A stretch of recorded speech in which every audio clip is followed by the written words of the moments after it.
ओम साई राम दोस्तों, कैसे हैं आप सब? आशा करती हूँ कि आप सब बहुत खुश होंगे, बाबा की भक्ति में लीन होंगे। तो दोस्तों, आज मैं आपसे बात करूँगी बाबा के एक चमत्कार के बारे में जो मेरे जीवन में घटित हुआ था पिछले नवरात्रों में।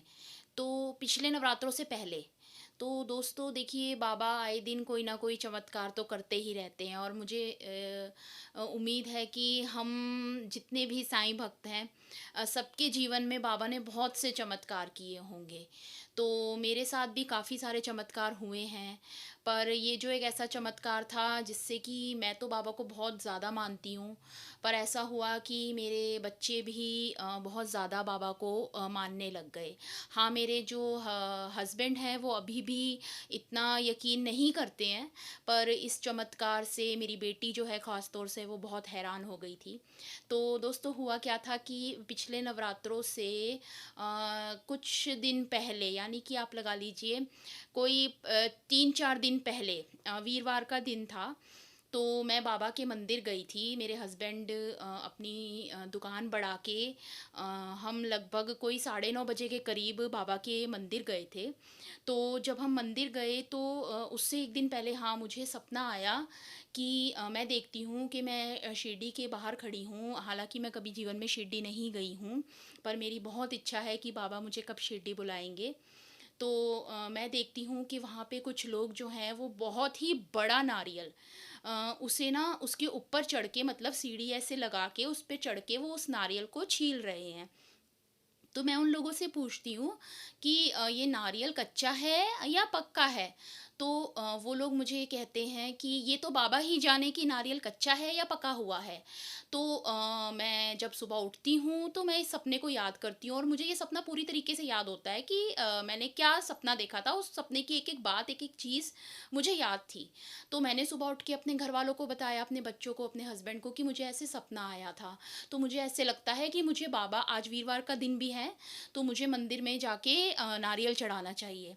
तो मैं अपने हस्बैंड के साथ 9:30 बजे मंदिर जाती हूँ, लेकिन दोस्तों उस टाइम मेरे घर की हालात जो थे वो बहुत ज़्यादा ख़राब थे। मेरे पति का भी काम नहीं चल रहा था और मैं, यकीन मानिएगा कि मेरे पास, देखिए, मैं कुछ भी चीज़ छुपाती नहीं हूँ क्योंकि बाबा साक्षी हैं। मैं हर चीज़ अपने दिल से खुल के बोलती हूँ क्योंकि मैं ये मानती हूँ कि चाहे कष्ट है या सुख है, तो ये सब बाबा का दिया हुआ है। बाबा परीक्षा लेते हैं तो कष्ट भी देते हैं, पर उन कष्टों से भी हम बहुत कुछ सीखते हैं। तो ऐसा हुआ था कि उस दिन मेरे पास ना 30 रुपए थे हाथ में। तो मैं बड़ी परेशान हो रही थी, मैं जा रही थी। तो मैंने अपने हस्बैंड से नहीं बोला था कि मुझे नारियल चढ़ाना है। तो मैं बैठी, हम गए स्कूटी पे, तो मैं बैठी थी पीछे, मैं बहुत देर से सोच रही थी कि मेरे हाथ में तो सिर्फ़ 30 रुपए हैं, नारियल तो 50 रुपए का आता है भेंट में, तो मैं क्या करूँ, कैसे करूँ? मैं अपने हस्बैंड से कैसे माँगूँ? क्योंकि इस टाइम ये भी बहुत परेशान चल रहे हैं। उनका भी काम नहीं चल रहा था, दुकान बंद करने की नौबत आ रही थी। तो मैंने अपने हस्बैंड से डरते-डरते पूछा कि आपके पास क्या 20 रुपए हैं? तो उन्होंने बोला क्या करना है? मैंने बोला मुझे बाबा को नारियल चढ़ाना है। तो उन्होंने मुझे बोला कि मेरे पास 50 का नोट पड़ा है। मैंने बोला ठीक है, आप ये 30 रुपए रख लो और 50 का नोट आप मुझे दे दो। तो मैंने वो 50 का नोट लिया और मैं मंदिर पहुँची। मैंने वहाँ से प्रसाद लिया जिसमें एक नारियल था और मैं गई, और उस टाइम दोस्तों 9:30 के करीब तो शेज आरती का समय हो रहा था। तो जो बाबा का मंदिर था वो पूरा क्लीन कर दिया गया था, मतलब फूल-वूल वगैरह जो भी होता है सब हटा दिए गए थे और बाबा को जो रात्रि के वस्त्र होते हैं वो पहना दिए गए थे और भजन कीर्तन चल रहे थे, बस आरती शुरू होने वाली थी। तो जब मैं दर्शन के लिए पहुँची तो पंडित जी ने, मतलब ऐसे ही नारियल दूर से ही बाबा को बस टच किया और मुझे दे दिया। तो मैं मतलब मंदिर में दर्शन करके मैं घर को लौट आई। तो मैं उस दिन, ठीक है, मैं सो गई, वीरवार का दिन था। तो दूसरे दिन जब मैं सुबह उठी 4 बजे, तो मैं बैठी थी ध्यान में, मैं बाबा के सामने बैठी थी, मैं ध्यान कर रही थी 4 बजे। तो नारियल मेरे पास ही पड़ा था टेबल पे, तो मुझे ना मैंने नारियल तोड़ा नहीं था।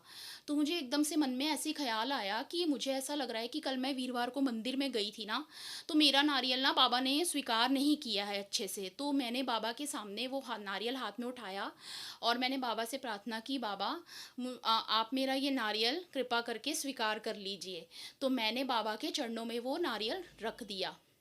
तो दूसरे दिन जब मैं सुबह उठी तो घर की सफाई कर रही थी, मेरे हस्बैंड गए हुए थे।